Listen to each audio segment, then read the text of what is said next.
मंगल कामना करते हुए श्री विवेक जैन जी, श्रीमती नीतू जैन जी, चिन्मय जैन, रक्षित जैन, नहटोर, जिला बिजनौर, उत्तर प्रदेश।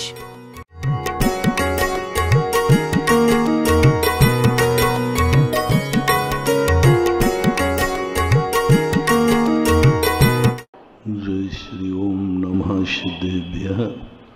जय श्री ओम नमः सिद्धेभ्यः। जय श्री ओम नमः सिद्धेभ्यः। सर्वमंगल मांगल्यम सर्वकल्याणकारकम प्रधानम सर्वधर्माणां जैनम जयतु शासनम। जैनम जयतु शासनम। पंच परमेष्टि भगवान के आचार्य श्री गुरुवर कुंद कुंद महाराज की, आचार्य श्री गुरुवर विद्यासागर महाराज की।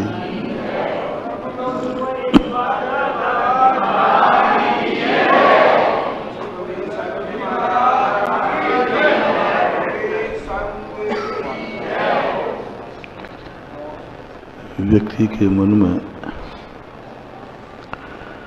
सदा से ये प्रश्न उठता आया है कि कर्म तो करना जीवन के लिए जरूरी है, लेकिन धर्म जीवन के लिए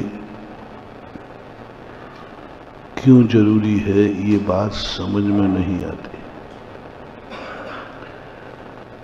कर्म तो बिल्कुल समझ में आता है कि कर्म करेंगे तो ही हमारी जिंदगी चलेगी। बिना कर्म के हमारी जिंदगी नहीं चल सकती। और धर्म लोगों को समझ में नहीं आता, क्योंकि धर्म के बिना भी जिंदगी चलती हुई देखी जाती है। जो धर्मात्मा नहीं है उनकी जिंदगी भी चल रही है। जो धर्म से दूर हैं वो अपना जीवन जी रहे। सारी कितने लोग धर्मी हैं, पशु हैं वो भी जी रहे, सब तो जी रहे। धर्मात्मा लोग कितने हैं जो धर्म से बिल्कुल मंदिर भी नहीं जाते, धर्म से उनका कोई लेना देना नहीं है, फिर भी उनकी जिंदगी चल रही है। और आप लोगों के अनुसार माने तो धर्म करने वालों से धर्म नहीं करने वालों की जिंदगी अच्छी चल रही है। और आज तो आपके मन की बात कह दी ना। ये अक्सर कर लोगों के मन में लोग कहते हैं, अधर्मी तो कहता ही है कि तुम इतना धर्म करने के बावजूद भी तुम्हें क्या मिला, भगवान की सेवा भक्ति से तुम्हें क्या मिला, महाराजों की संगति से तुम्हें क्या मिला। हम तो बहुत धर्म से दूर हैं, लेकिन कितने सुखी हैं। आश्चर्य जब होता है जब यही बात कोई धर्म करने वाला दोहराता है। धर्म नहीं करने वाले ने कहा वो कोई बड़ी बात नहीं है, क्योंकि वो अधर्मी है ही। लेकिन ये बात ऐसी बैठती है, कई बार धर्म करने वाले प्रश्न करते हैं, महाराज जी बात समझ में नहीं आती, धर्म संकट मोचक है कि संकटदायक है। मैं जितना जितना धर्म कर रहा हूं उतनी उतनी मेरी परेशानियां बढ़ रही हैं, और परेशानियों के कारण से हम बहुत दुखी हैं। तो कई बार तो महाराज मन करता है कि धर्म छोड़ दें, और कई लोग छोड़ देते हैं। छोड़े हुए हमने देखे हैं महाराज, खूब कर लिया धर्म। उनसे धर्म की बात कहो तो चिड़चिड़ा जाते हैं, महाराज धर्म की चर्चा मत करो, मैंने खूब कर लिया। अब आपकी दाल गलने वाली नहीं है, वो तो पहली बार आए थे इसलिए गल गई है ना। अब खूब आपने धर्म बताया, मैंने सब कर लिया, अभिषेक भी करके देख लिया, दान भी दे के देख लिया, आप लोग की सेवा करके देख लिया, सब कुछ करके देख लिया, कुछ नहीं। और जो कुछ लोग धर्म नहीं करते हैं वे हमसे कई गुने आगे पहुंच गए। तब आश्चर्य होता है कि ये बात अधर्मी नहीं, धर्म करने वाला कह रहा है। डाकू कहे कि साधुता कोई चीज नहीं है, कोई आश्चर्य नहीं। साधु खुद कह दे कि साधुता बेकार है, अब मामला खतरे में है।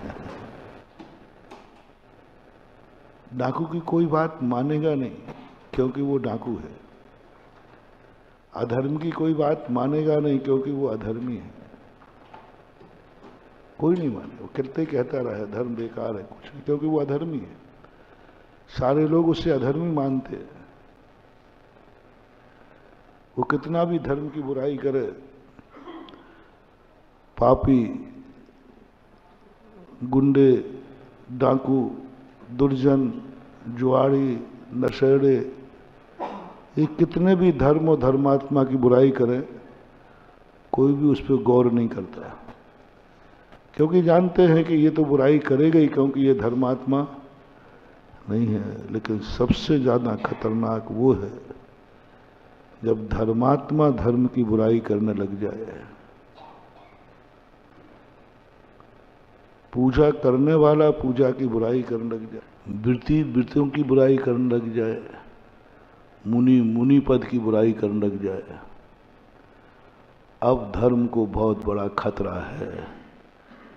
क्योंकि लोग कहेंगे कोई और नहीं कह रहा है, वो बुराई कर रहा है जिसने मुनि बन के देख लिया है, जिसने वृत्ति लेकर के देख लिया है, जिसने मंदिर जाकर के देख लिया है। लोग कहें अब तो प्रमाणिक है, मेरी बात नहीं मान रहे थे, अब तो देखो वो करने वाला है ना, ये तो तुम जानते थे धर्मात्मा था। बोले हाँ, अब वो ही धर्म की बुराई कर रहा है। पड़ोसी यदि बाप की बुराई करे तो कोई गौर नहीं करता, लेकिन बेटा ही बाप की बुराई करे तो लोग समझते हैं जरूर पिता गड़बड़ है। बहुत बड़ी बात सोचने में आ जाती। उसका मूल कारण था कि तुमने धर्म किया ही नहीं था, धर्म को तुम समझे ही नहीं। हम कर्म की व्याख्या समझ जाते हैं, लेकिन तुम ये नहीं समझ पाते हो कर्म ही जब सब कुछ है, कर्म ही जिंदगी में जरूरी है, तो कई लोग पूरा पुरुषार्थ करते हुए भी दिवालिया क्यों हो जाते हैं अधर्म में। सारे लोग अधर्म करने वाले लोग क्या सब सुखी हैं? जेल किन से भरे हैं? धर्मात्माओं के अधर्मात्माओं से। क्यों? अब तुम्हारी बारी, तुमने तो हमारे धर्म की धज्जियां उड़ाई दी, अब मैं तुम्हारी थोड़ी उड़ाई देता हूं। दुनिया में जाकर के जेल धर्मियों से भरे रहते हैं कि अधर्मियों से? चलो पाखंडी धर्मी सही, पाखंडी धर्मी भी कितने जेल में रहते हैं कि ओरिजिनल अधर्मी जेल में रहते हैं। अधर्मियों से भरे हैं जेल। सरकार धर्मियों से परेशान नहीं है, अधर्मियों से परेशान है। ये जो कानून बनाए जाते हैं, मैं धर्म की दृष्टि से नहीं बोल रहा हूं, आपकी आधुनिक भाषा बोल रहा हूं। आज तक कोई भी कानून बना किसी धर्म को कंट्रोल करने के लिए, जो ये धर्म करेगा उसे बंदी बनाया जाएगा, वो कानूनन अपराध है, कानूनन अपराध है। अहिंसा करने वाले को कौन सा कानून है? जो अहिंसा का पालन करेगा वो कानूनन अपराध माना जाएगा।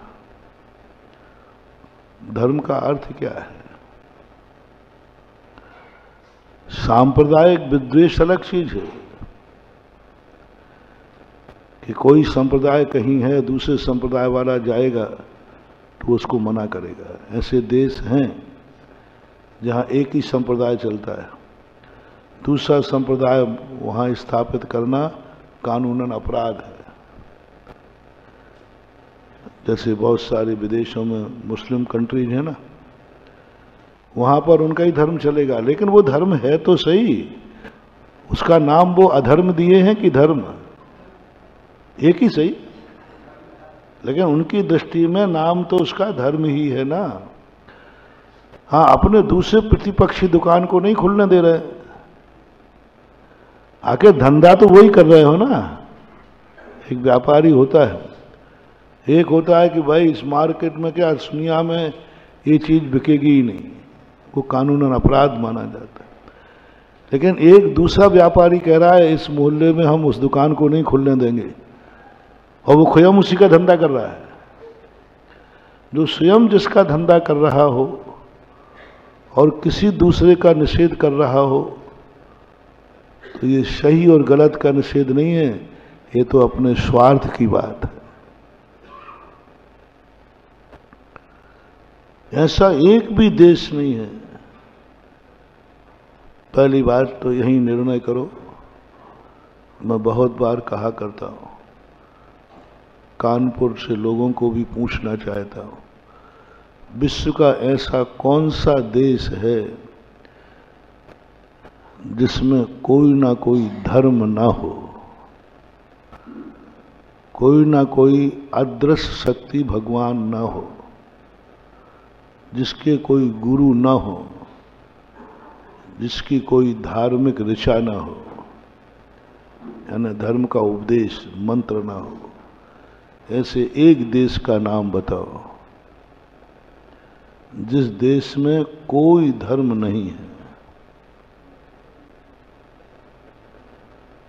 कोई भी धर्म नहीं, जो कोई भी अदृश्य शक्ति को नहीं मानते हैं। मैंने सारी दुनिया से पूछ लिया, वर्तमान में जितना विश्व है उसमें तो एक भी देश नहीं है जो किसी भी धर्म को ना मानता हो। कोई ना कोई नाम अलग हो सकता है, कोई मुस्लिम है, कोई क्रिश्चियन है, कोई पेड़ को मान रहा है, कोई पौधों को मान रहा है, कोई पत्थर को मान रहा है, कुछ भी मानो, लेकिन मान तो किसी को मान रहा हो। और यदि है तो उसका नाम बताओ। आप लोग नेट देखते हैं, डिस्कवरी देखते हैं, कोई नाम याद हो तो याद करो, शाम तक और पूछ लेना, बता देना। एक भी देश बता दो जिस देश को आप सबसे ज्यादा पढ़ा लिखा मानते हो, वैज्ञानिक मानते हो, उस देश का नाम बता दो। अमेरिका, अमेरिका टोटल धर्म को मानने वाला है, किसी संप्रदाय को मानता है। कोई भी धर्म, कोई भी संप्रदाय, कोई भी अदृश्य शक्ति को मानना कानूनन अपराध है, ऐसा मुल्क कौन सा है?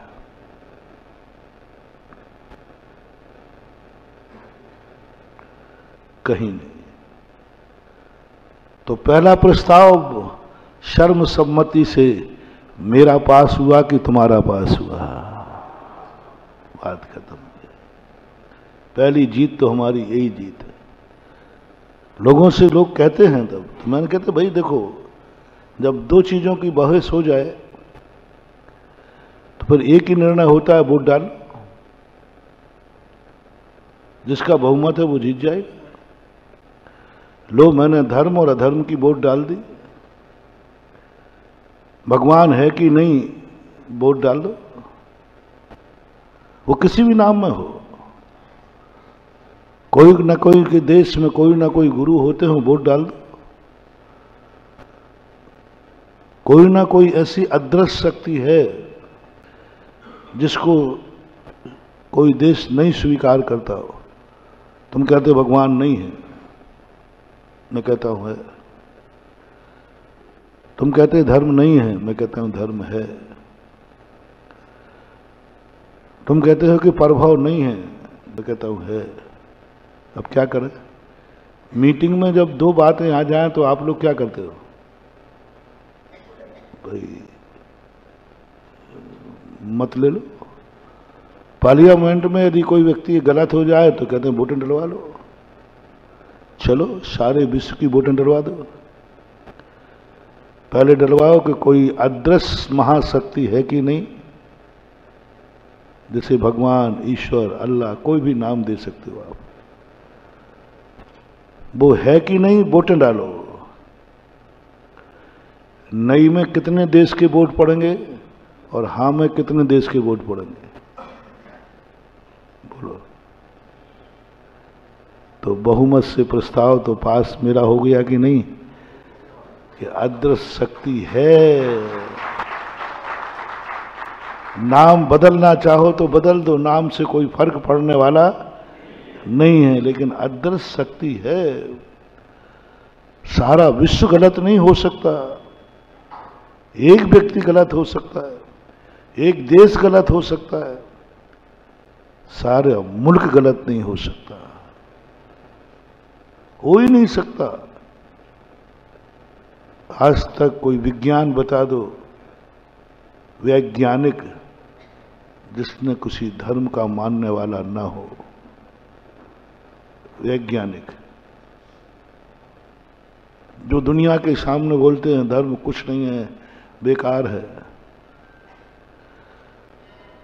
जो दुनिया के सामने बोलते हैं कि देखो हम चंद्रमा पर पहुंच गए, और लोग कहते थे चंद्रमा पर कोई पहुंच नहीं सकता, इससे सिद्ध है, शास्त्र सब झूठे हैं, कोई भगवान नहीं होता है। जो ऐसे कहने वाले हैं वो भी भगवान को मानते हैं।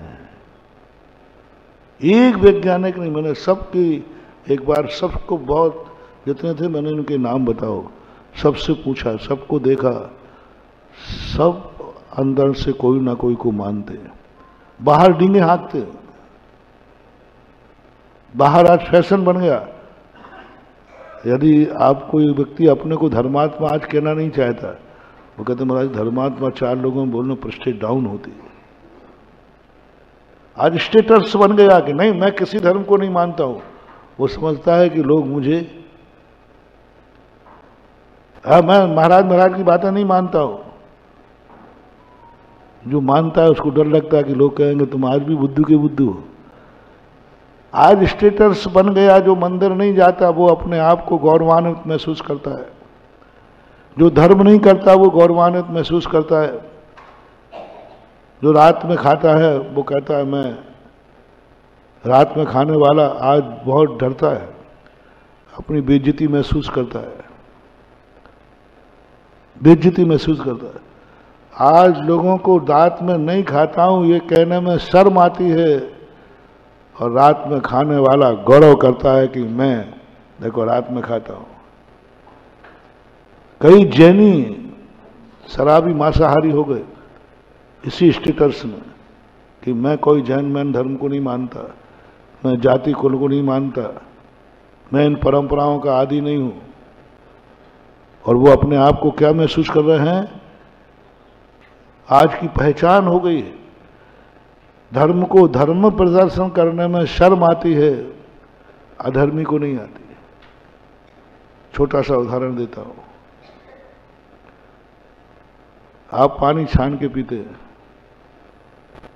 सारी दुनिया बिना छना पूरे 4 लोगों के सामने पानी छान कर पीने में तुम गर्व महसूस करोगे कि शर्म?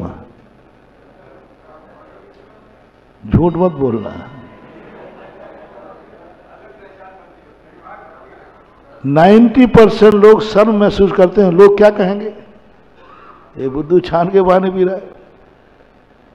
कितने लोग हैं जो ये कह सकते गर्व से, मैं रात्रि भोजन नहीं करता हूं? लोग क्या कहेंगे? कितने लोग कह सकते हैं? उनकी संख्या है, अभी नहीं होती तो हम काहे को बैठे होते हैं। लेकिन मैं संख्या कम बता रहा हूं कि गर्व करने वाले 4 लोगों के सामने लोगों को शर्म आती है।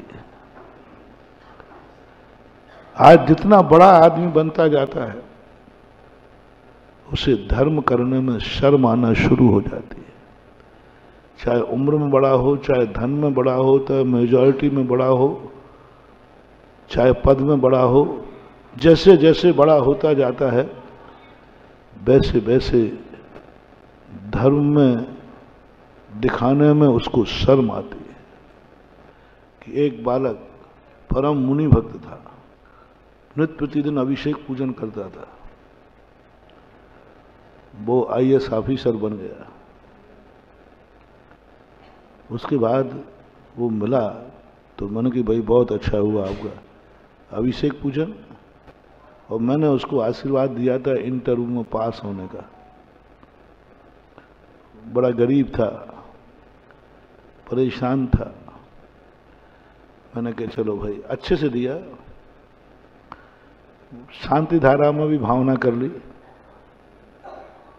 और गंधोदक भी दिया कि बेचारा बाप इसका सारी जायदाद इसके पढ़ाने में लगा दी, इसको तो पास होना ही चाहिए, इसकी नौकरी लगना चाहिए।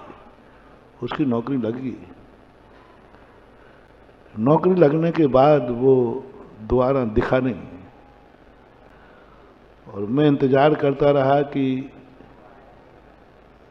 वो पास हुआ कि नहीं, एक बार समाचार मिल जाए। तो मैंने तो समझ लिया कि क्योंकि बाप तो वैसे ही बर्बाद हो गया था, सब लगा करके नियम से नौकरी लगी नहीं होगी और पूरे परिवार ने सुसाइड कर लिया होगा, मर गया, क्योंकि कुछ बचा ही नहीं था उसके पास। और वही आशा थी कि बेटा पढ़ लिख जाएगा तो बहुत अच्छी नौकरी कर लेगा, सब ठीक, नहीं लगेगी। तो मैंने भगवान से कहा, भगवान जिंदगी में पहली बार सिफारिश की थी आपसे। वैसे ही हम लोग कम सिफारिश करते हैं, लेकिन कभी कभी कर भी देते हैं। पर भगवान आपने वो भी नहीं सुनी, एक सिफारिश की। और कोई मेरा कोई स्वार्थ थोड़ी था, आप खुद जानते थे कि वो कैसा परिवार था। भगवान मुस्कुराते रहे। मैंने कहा भगवान मुस्कुरा करके और चढ़ाओ मत। तो 2.5 साल बाद जब वो मिला, अरे मैंने कहा ये तो है अभी, और परिचय हुआ। मैंने क्यों भाई क्या कि महाराज वो तो आपने आशीर्वाद दिया था ना, उसी समय नौकरी लग गई थी। और लगी, मन की अच्छा पूरा, हाँ मन की भला आदमी कम से कम एक बार आभार तो मान लेता। आभार नहीं मानना तो सूचना तो दे देता, मेरे अंदर पता नहीं क्या क्या अनिष्ट भाव हो गए। मैंने तो जोर दिया कि तू तो जा चुका होगा, मर गया होगा, एक बार तो सूचना दे। इसी समय एक अपन इस प्रसंग में मोटिवेशन लेते हुए चले। लोग हमेशा उपकार तो करवा लेते हैं, लेकिन उपकार का एहसान नहीं मानते, आभार नहीं मानते। और मैं आपसे बहुत अच्छा मोटिवेशन दे रहा हूं महानुभाव, जब भी तुम्हारा कोई दुख दर्द कोई दूर किया हो, किसी से तुम्हारा किंचित मात्र भी उपकार हुआ हो तो उसका आभार मानने से वंचित मत रहना।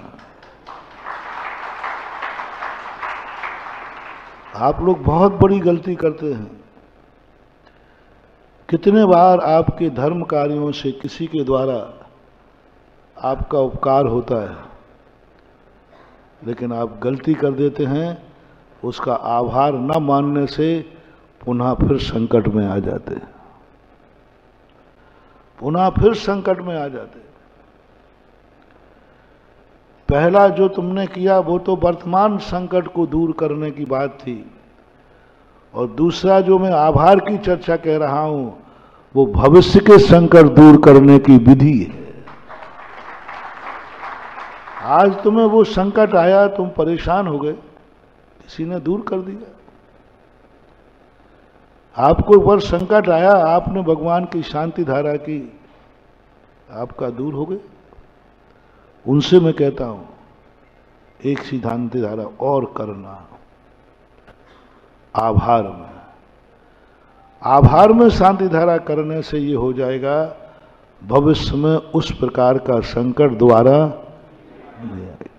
और तुमने एक बार कर करके बोले क्या लेना देना, अपना काम हुआ, अपना काम बनता, भाड़ में जाए जनता, अपना काम हो गया तो महानुभाव ज्यादा दिन सुखी नहीं रहोगे, वह संकट पुनः आ जाएगा, वही संकट फिर से आएगा, क्योंकि हमने आभार नहीं माना। इसलिए हमारे भारत देश की सबसे बड़ी परंपरा है, कोई भी कार्यक्रम होता है, जिन जिन लोगों का सहयोग होता है उसको अंत में पदाधिकारी खड़ा होकर कहता है, जिन जिन ने मेरे ऊपर सहयोग किया, मेरे कार्यों, मैं उनका आभार शब्द इतना महत्वपूर्ण है महानुभाव, इतना महत्वपूर्ण है कि तुम कुछ भी न कर सको, कम से कम जिसने किया है उसका आभार, थैंक्स, धन्यवाद, मैं आपका आभारी हूं, आपने ये कार्य किया।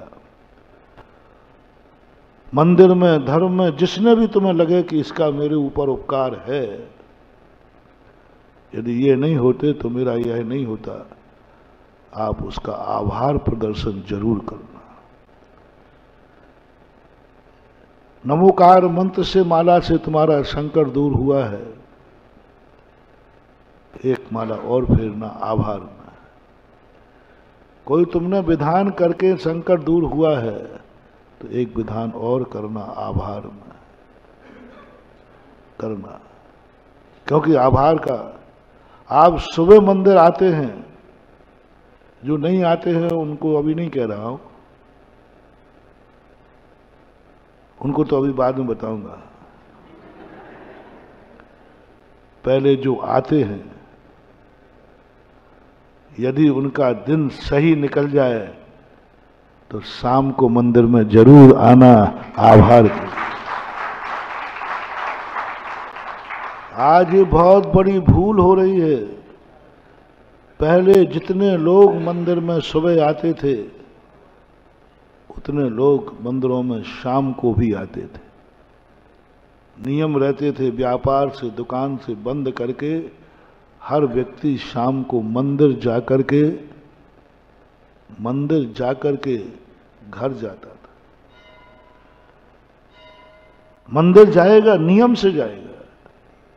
इसलिए शाम को मंदिरों में वाचनाएं होती थी, स्वाध्याय होते थे, आरतियां होती थी, भजन होते थे। अष्टद्रव्य से पूजा तो होगी नहीं, शाम को मंदिरों में भजन होते थे, भक्तांबर पाठ होते थे, 12 भावना पढ़ी जाती थी, 6 ढाला पढ़ा जाता था। कुछ ना कुछ जब शाम को इकट्ठे होंगे तो कुछ ना कुछ तो। लेकिन आज सुबह की परंपरा तो जरूर अभी मंदिरों में कायम है, शाम की परंपरा लोगों में गायब हो गई। शाम को मंदिरों में कुछ नहीं होता, शाम को मंदिरों में कोई लोग नहीं आते, जो सुबह आते हैं बस ये और कहते महाराज जी एक बार आ रहे हैं, यही हमारी मेहरबानी है। आप वो बंद करने का उपाय बताओ। आप तो और दूसरा शाम को बता रहे। मैं इसलिए बता रहा हूं कि सुबह का मंदिर आना तुम्हारे धर्मात्मा की निशानी नहीं है। सुबह मंदिर आना तुम्हारी सच्ची श्रद्धा की निशानी नहीं है, क्योंकि सुबह मंदिर इसलिए आया जाता है जिससे हमारा दिन अच्छा निकले।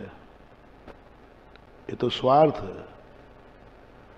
दिन अच्छा निकले इसलिए आते हो मंदिर, ये तो स्वार्थ है। अपना काम बनाने के लिए लोग तो गधे को भी बाप कह देते, तुम तो भगवान को ही भगवान कह रहे हो। वो तो तुम्हारा स्वार्थ है। दुख में हर व्यक्ति किसी को याद कर लेता है, ये तो स्वार्थ है। लेकिन तुम्हारा कार्य होने के बाद पुनः उसको याद करना, ये परमार्थ है। परमार्थ। दुख के दिनों में याद किया, सुख के दिन में भूल गए किसने किया था। दूसरा, जो आभार वाली परंपरा यदि आज जीवित हो जाए, सारे संसार में राम राज्य आ जाए, चौथा काल आज भी आ जाएगा। बस एक पॉइंट पर आज तुम्हें जोर दे रहा हूं, आभार पर। आभार जीवित करना है, उपकार नहीं। उपकार नहीं। उपकार तो तुम चाहते हो। उपकार का रास्ता नहीं बताओ, वो तो तुम खोज लोगे। भूख लगी है तो रोटी खोज लोगे। संकट आया है तो भगवान को खोज लोगे। भूख लगी है तो बेटा मां को खोज लेता है। भूख लगी है तो बेटा मां को खोज लेता है। मुझे बताने की जरूरत नहीं है। व्यक्ति असुरक्षित है, सुरक्षा खोज लेगा। एक नादान बालक को मां की याद नहीं दिलाना, वो तो मां को याद करेगा। छोटा सा बालक दिन भर में सबसे ज्यादा किसकी ओर दौड़ता है? क्योंकि उसकी जरूरत है। उसकी जरूरत है, उसकी आवश्यकता है। उसके बिना वो असुरक्षित है। उसके बिना वो भूखा है। उसके बिना वो जिंदा नहीं रह सकता। इसलिए वह बालक मां के याद करता है, 24 घंटे याद करता है। 2 मिनट को भी मां छोड़ती है तो रो पड़ता है, मां से चिपक जाता है, रो पड़ता है। क्योंकि ये बेटेपन की निशानी नहीं है। इससे मत समझना कि तुम्हारा बेटा सपूत है, और ये भी मत समझना कि जन्म जन्म का तुम्हारा कोई मीत है। दुश्मन भी हो सकता है। नहीं, ये बेटा देखो मुझे कितना चाहता, मेरे बिना तो 1 मिनट नहीं रहता, मेरे बिना तो 1 मिनट। ये तो हर बेटा करता महानुभाव। तुम ही तो क्या, पशुओं के बेटे भी मां को पहचानते हैं। कब? आपने देखा पशु के, कुत्तों के, सूकरों के, पक्षियों के बेटे वो अपनी मां के पीछे दौड़ते, 1 मिनट भी मां को नहीं छोड़ते, क्योंकि वो जानते हैं इनके बिना मेरी जिंदगी सुरक्षित नहीं। लेकिन जैसे जैसे वो पशु के बेटे, पशुओं के बच्चे बड़े होते जाते हैं, फिर मां को याद नहीं करेंगे, मां को याद नहीं रखेंगे। मां है भी कि नहीं, वही नेचर आप लोगों का है। बचपन में मां मां मां चिल्लाते हो, और जैसे ही बड़े होते जाते हो माँ बाप को दूर करते जाते हो, और एक दिन तो माँ बाप इतने बुरे हो जाते हैं कि उनकी उपस्थिति, उनकी अनुपस्थिति में तुम रो पड़ते थे, आज उनकी उपस्थिति भी तुम्हें खलने लग जाती है कि इनकी उपस्थिति ठीक नहीं है, तो या तो उनको अलग कर देते हो या तुम अलग हो जाते हो। इसी का नाम है पशु। पशु माँ बाप से जन्म लेता है बराबर, पशु माँ बाप की गोदी में बचपन बिताता है बराबर,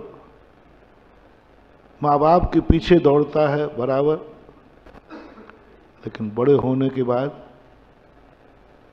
पशु की बात पूछ रहा हूं, क्या करते हैं? भूल जाता है कि माँ बाप कोई है।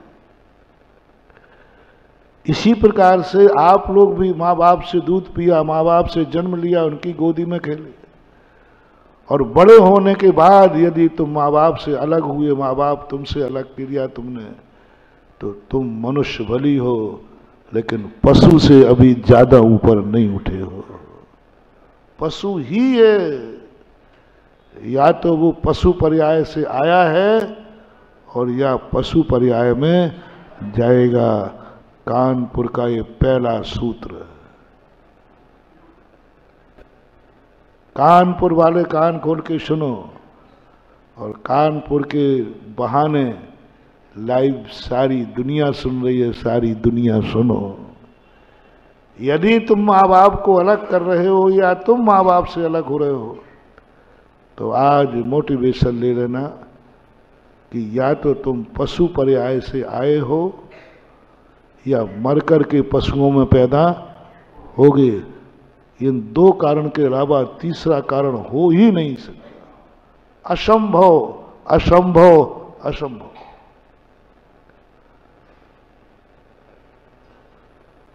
तो माँ बाप भी हैं, माँ बाप भी बेटे को भूल जाते हैं। यदि माँ बाप बेटे को अलग कर रहे हैं या स्वयं अलग हो रहे हैं, तो वे माँ बाप भी पशु पर्याय से आए हैं और मर करके, अब मरने के बाद स्वर्गीय मत लिखना उनको, स्वर्ग में गई नहीं है,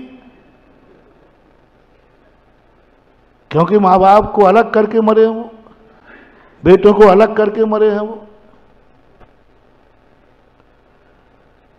दोनों की तरफ ध्यान रखना। गृहस्थी को, कल मैंने शाम को गृहस्थी की बहुत प्रशंसा की थी।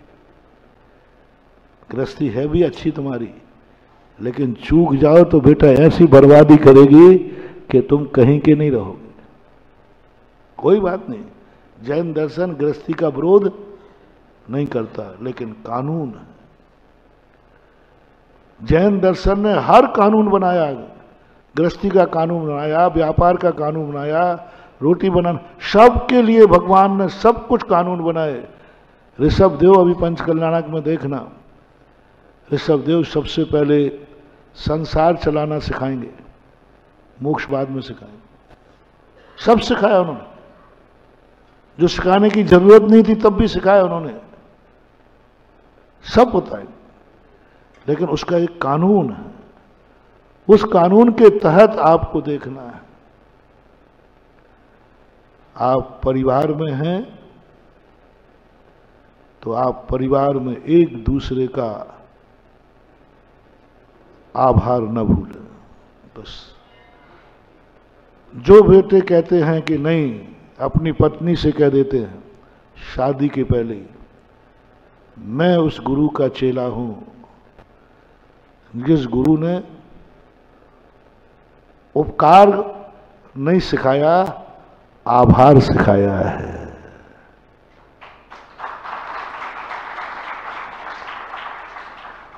तुम्हें उपकार किससे करवाना है, मैंने पहले ही कह दिया, वो तो सब आप खोज लोगे। किसका सहयोग लेना है, किसकी छाया लेना है, वो तो सब कर लोगे, मैंने पहले ही कह दिया। भूख लगती है, बच्चा मां को खोज लेता है, वो तो सब हो रहा है। लेकिन आभार, माँ बाप का उपकार तो सब ले रहे हैं। ऐसा कौन व्यक्ति है जिसने माँ बाप से जन्म नहीं लिया हो? हाथ उठाए। जो आकाश से जन्मा हो, क्या पता कानपुर है, कान से जन्मते हो। बोलो, है कोई व्यक्ति? नहीं। ऐसा कौन व्यक्ति है जिसने माँ बाप से अपनी सेवा नहीं कराई हो, अपना उपकार नहीं कराया? सब ने कराया। एक भी बालक नहीं है जिस पर माँ बाप का कोई उपकार न हो, कुछ ना कुछ तो किया हो। जन्म देते ही मर गए होंगे तो कोई बात नहीं, जन्म तो दिया ही है, कम से कम दूध तो पिलाया ही। पर अब बात है आभार की। पशु में और मनुष्य में अंतर कितना है? जन्म में नहीं, पशु भी उसी प्रोसेस से जन्मते हैं जिस प्रोसेस से आपका जन्म होता है। वहां भी स्त्री और पुरुष दोनों मिलकर के पशु को जन्म देते हैं, पक्षी को जन्म देते हैं, अंडे आदि का जन्म होता है। आपके यहाँ भी स्त्री पुरुष मिलकर के संतान को जन्म देते हैं। वो भी बच्चे का पालन करते हैं, तुम भी बच्चों का पालन करते हो, तरीके भिन्न भिन्न हैं। अब अंतर कहाँ आ रहा है? मनुष्य में जन्म में नहीं, बचपन में नहीं, बालक में नहीं, अंतर आ रहा है पशु उपकार का आभार नहीं मानता और मनुष्य उपकार का आभार मानता है, बस इतना सा अंतर है। आभार में तुम मनुष्य हो, वो पशु है, जन्म में नहीं। बहुत बड़ा मोटिवेशन महानुभाव। आप बड़े होने के बाद यदि माँ बाप को भूल रहे हैं, उनके आभार को स्वीकार नहीं कर रहे हैं, आभार भी बताता हूं, आभार का अर्थ ही नहीं है अकेला मान थैंक्स कहना, नहीं, ये सब नहीं। आभार क्या करना वो भी बता दूंगा मैं। पहली बात तो आभार, यदि तुम्हारे मन में ये भाव आ रहा है, हम घर से मंदिर की तरफ आएंगे अभी, यदि तुम्हें कभी ये भाव आ रहा है कि माँ बाप का मैं आभारी हूं,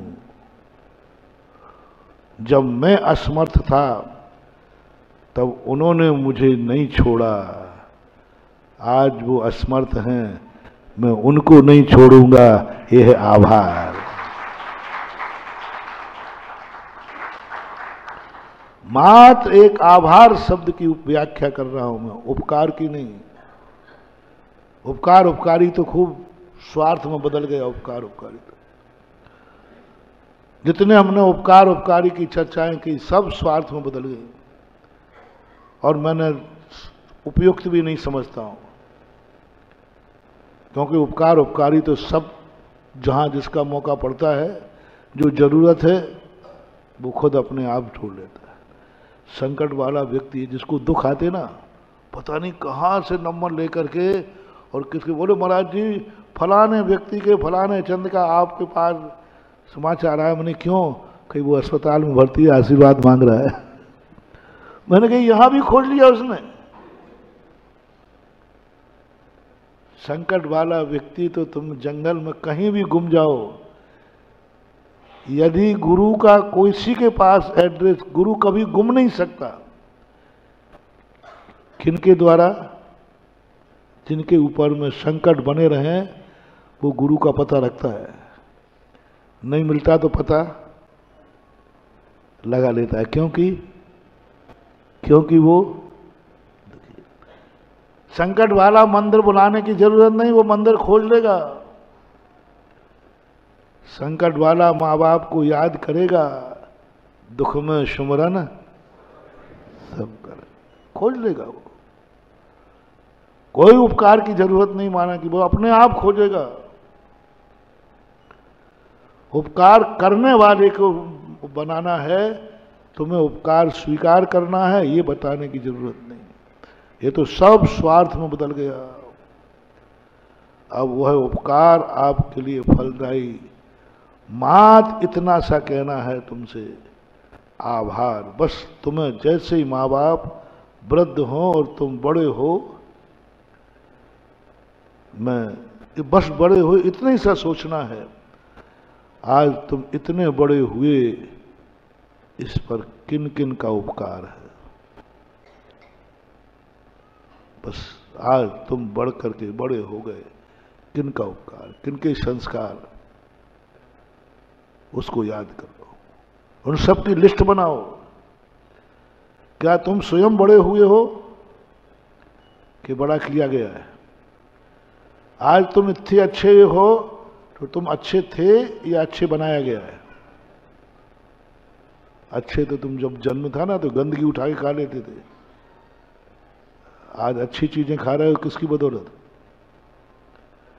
जो कुछ भी तुम हो ईमानदारी से, आज सब लोग एक लिस्ट बनाएंगे, एक दिन खराब कर दो कोई बात नहीं। तुम्हें इतना बड़ा होने पर यदि तुम्हें महसूस हो रहा हो कि मैं बहुत अच्छा हूं, तुम्हें कुछ अपनी जिंदगी पर गर्व हो रहा हो, तुम बहुत अच्छा हो, तुम्हें गर्व हो रहा हो अपने जीवन पर, अपनी आजीविका पर, अपनी पढ़ाई पर, अपने संस्कारों पर, किसी भी चीज पर यदि आज तुम्हें गर्व है, आज तुम्हारी इज्जत है तुम्हारी खुद की दृष्टि में, तुम अपनी दृष्टि में क्या अपने आप को कुछ मानते हो कि तुम कुछ हो, कि सब इडियट हो? बोलो, सब ज्ञानी में जो कुछ भी हो, उसके पीछे किस किस का हाथ है? तुम स्वयं स्वयंभू हो। जन्म से मुझे मां बाप के दूध की जरूरत नहीं पड़ी, मैंने जन्म नहीं लिया मां बाप से, मेरा जन्म हुआ है अलग ढंग से। मुझे दूध मां बाप ने नहीं पिलाया, मेरा दूध अलग से स्पेशल देवों से आया था, तो देवोपकारी हो गए। तीर्थंकर भी क्यों ना हो, भली देवों से अमृत आया, लेकिन अमृत का पान तो करना पड़ा, उपकार तो लेना पड़ा। स्वयं अकेले उपादान दृष्टि वाले, बिना निमित्त के तुम्हारी जिंदगी में तुम्हें क्या मिला है उसकी लिस्ट आप बना लो। इसमें किसी का कोई हाथ नहीं है, मेरा स्वयं का उपादान है। और ना बना सको तो वो लिस्ट बना लो कि तुम्हारे जीवन में किन किन निमित्तों का इतना योग्य बनने के लिए कौन कौन से कारण हैं जिंदगी में। एक दिन दो लिस्ट बनाओ, लिस्ट बनाओ, और वो लिस्ट मेरे पास लेकर आओ। मैं तुम्हें वर्तमान सुखी नहीं करूंगा, वर्तमान तो सुखीमय बनाने के लिए तुम पूरी ताकत लगा रहे हो, मेरे से ज्यादा लगा रहे हो।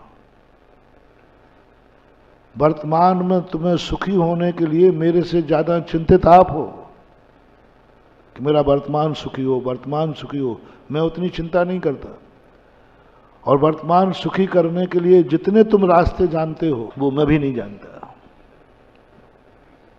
मुझे भी पता नहीं है धन कमाने के कितने साधन हैं, वो तुम्हें पता है। तुम जो जो सुख चाहते हो आज वर्तमान में मेरे से ज्यादा तुम जानते हो। गुरु की जरूरत है, जो तुम सुख आज तुमने कमाया है, आज तुम्हें जो मिला है, आज तुम जो सुखी हो, भविष्य में ही ऐसे सुखी बने रहो, इसके लिए गुरु की जरूरत है। जो तुम अमीर हो, जो तुम सुखी हो, ये तुम्हारी जिंदगी में तुम्हारा पुरस्कार है, इसको कोई नहीं छीन सकता। पुरस्कार कभी वापस नहीं होता, और सजा कभी वापस नहीं होती। सजा एक बार भूल चुकी है वो बरकरार रहेगी, और सजा भूलने के बाद जो अपराधी को सजा से भगावे वो भी अपराधी की कोटि में आ जाता है। तो इतना कानपुर वालों को मोही नहीं हूं मैं कि तुम्हारी सजा मुक्त कराने के लिए मैं अपराधी बन जाऊं। अरे टाटा, तुम्हें गरीबी सजा मिली है, अमीरी पुरस्कार है, चेहरे पर मुस्कान पुरस्कार है, चेहरे पर आंसू तुम्हारी सजा है। इसके लिए भगवान की, गुरु की, नमोकार मंत्र की कोई जरूरत नहीं। ये काम भी नहीं करते, ये दो व्यक्तियों से कभी नहीं काम करते। जो तुझे पुरस्कार में मिला है उसके लिए मेरी जरूरत नहीं है, वो तेरे खुद का पुरस्कार है, तेरी खुद की कमाई है, वो तुझे मिला है। जो कुछ भी मिला,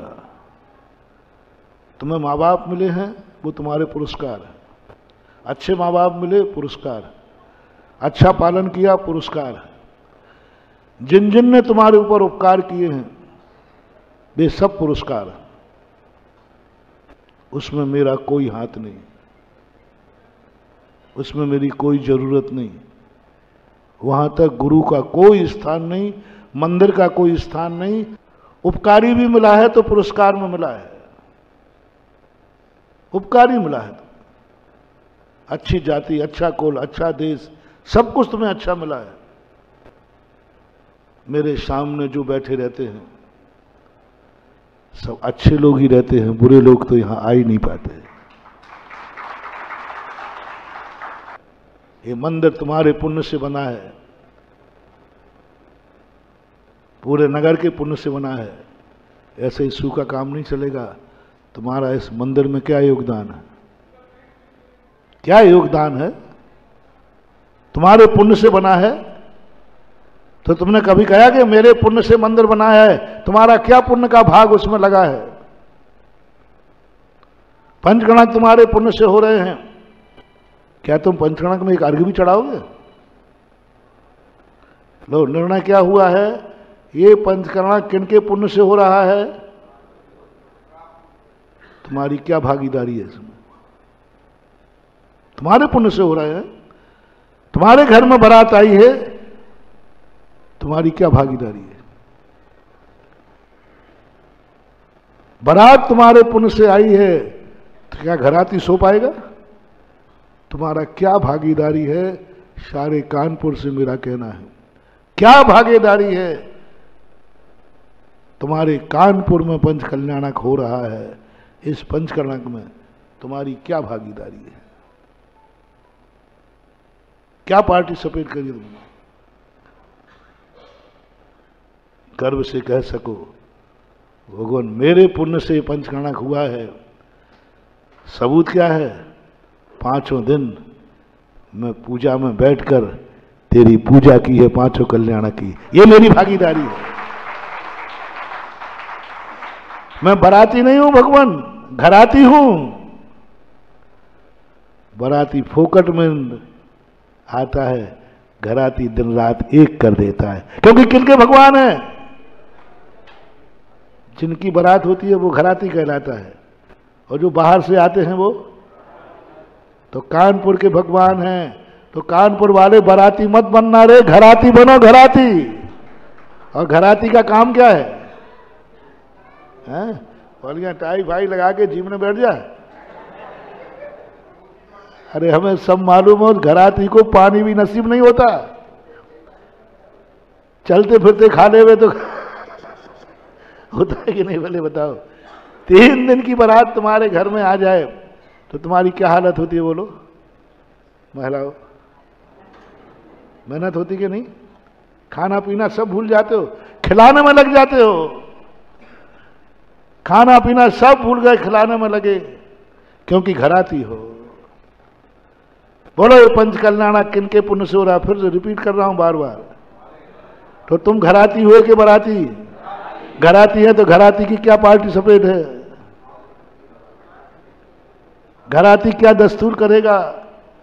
घराती क्या न्याय दस्तूर करेगा? कानपुर के हर घराती यदि मानते हो कि भगवान मेरे पुण्य से आ रहे हैं, भगवान का पंच कल्याणक मेरे पुण्य से आ रहा है, और मैं भगवान के पंच कल्याणक में जब मेरे घर का है तो मैं इंद्र बन करके बैठूंगा, मैं अर्घ्य चढ़ाऊंगा, 5 कल्याणक मेरे साक्षी में होंगे, तो आप घराती कहलाओगे। आप भगवान तुम्हारे और तुम भगवान के कुटुंब के कहलाओगे। घराती का अर्थ है उस कुटुंब का, उसकी रिश्तेदारी, रिलेशनशिप। रिलेशनशिप बनाना है तो बताओ, दूल्हे की जो रिलेशनशिप है वो बारातियों से बनती है कि घरातियों से? नहीं पता, थोड़ा हेल्प करो ना मुझे। जो दूल्हा आता है बारात लेके, उसकी रिश्तेदारी घरातियों से बनती है कि बारातियों से?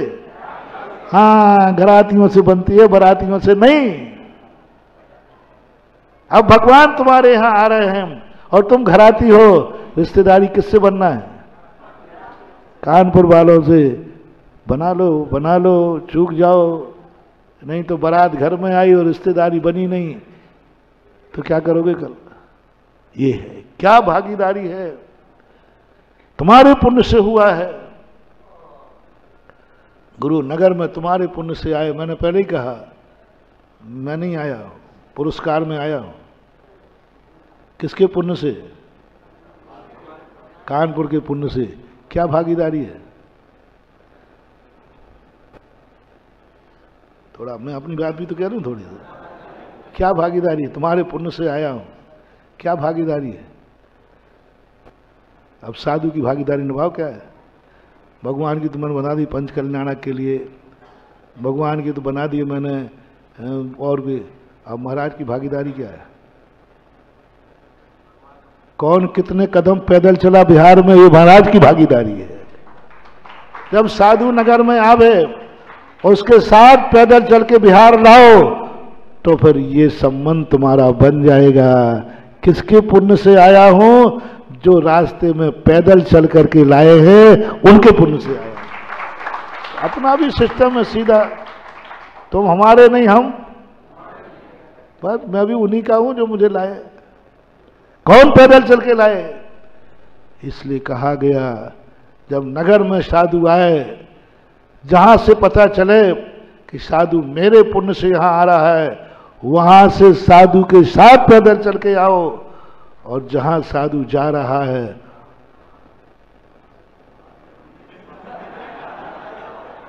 नहीं, मुझे पता नहीं, बारात रिश्तेदार तुम्हारे यहां आता है वो ठीक है, तो जब जाता है तो वहीं छोड़ देते हो, कहीं जाते हो छोड़ना है? नहीं महाराज, जाए तो जाए, बाहर में जाए, कहना नहीं। तुम्हारी बात मैं सीख लेता हूं, बहुत जल्दी सीखता हूं। मुझे प्रश्नों में बड़ी काम आती है आपकी बातें, उन्हीं बातों पर लेकर के मैं आपको सुधार पाता हूं। कहीं नहीं तो मेरे पास तो शास्त्रों की भाषा है, वो तुम्हें समझ में आएगी नहीं। एक अतिथि को लेने जाते हो, यदि तुम्हारे पुण्य से आया है तो। अब जिनके पुण्य से आए हैं, जो भागीदारी किया हो, और जिनके पुण्य से आए हैं, ऐसे नहीं छोड़ेंगे बाराती को, उसको भेजने भी। तो हमेशा मेरा ही सवाल नहीं, साधु को पता चले कि मेरे पुण्य से साधु आ रहा है, मेरा कानपुर नगर है और कानपुर में साधु आ रहा है, तो उसको जरूर महानुभाव, ज्यादा नहीं तो एक टाइम का बिहार जरूर उनके साथ करना। और यदि तुम्हारे पुण्य से आया है तो जरूर तुम्हें बिहार करते समय एक गांव से दूसरे गांव तक बिहार जरूर कराना है। ये करा लिया तो वो साधु तुम्हारी जिंदगी भर तुम्हारे काम आएगा और तुम्हारा कहलाएगा, क्योंकि तुम्हारे पुण्य से आया है और तुम्हारे पुण्य से तुम्हारा घर आती। समय आपका हो रहा है, अभी तो बहुत सारी चर्चाएं करूंगा। अभी तो हमने कर्म और धर्म का जो प्रारंभ में बहस थी, उसी बहस को लेकर अभी चल रहा है। कर्म और धर्म दोनों का कैसा गठबंधन है, ये समय आने बताऊंगा। बस आज तो किसके पुण्य से पंचकर्णक हो रहा है, तो आज हर कानपुर के अंदर ये होना है, तुम्हारी क्या भागीदारी रहेगी भगवान के इस आतिथ्य में। भगवान जब यहाँ आएंगे तुम्हें क्या करना है, और चीज़ें भी अभी हम समय समय बताएंगे। लेकिन आज सब लोग मन बना लो कि हमारे पुण्य से जो कार्यक्रम है वही पुण्य तुम्हारे काम आएगा। महावीर भगवान की जय। इस कार्यक्रम के पुण्यार्जक थे आचार्य श्री के स्वास्थ्य लाभ हेतु मंगल कामना करते हुए श्री विवेक जैन जी, श्रीमती नीतू जैन जी, चिन्मय जैन, रक्षित जैन, नहटोर जिला बिजनौर, उत्तर प्रदेश।